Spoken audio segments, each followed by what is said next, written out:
Vores temperatur på denne kølekasse er indstillet til 2 grader. Det står heroppe i den øverste felt til venstre. Set point 2 grader. For at ændre det indstilling, så skal vi ned og trykke på hånden hernede.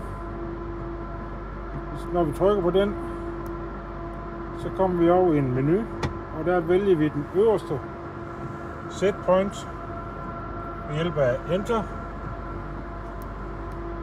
Og så bruger vi piletastene til at køre temperaturen op eller ned med. Nu kører jeg temperaturen ned til minus 15 grader, og det gør jeg bare ved at holde knappen inde. Så kommer vi ned på 15, stille og roligt. Så har vi ramt 15 grader, så trykker vi på Enter og holder knappen inde. Så kommer den timeglas frem. Så har vi indstillet temperaturen til minus 15 grader.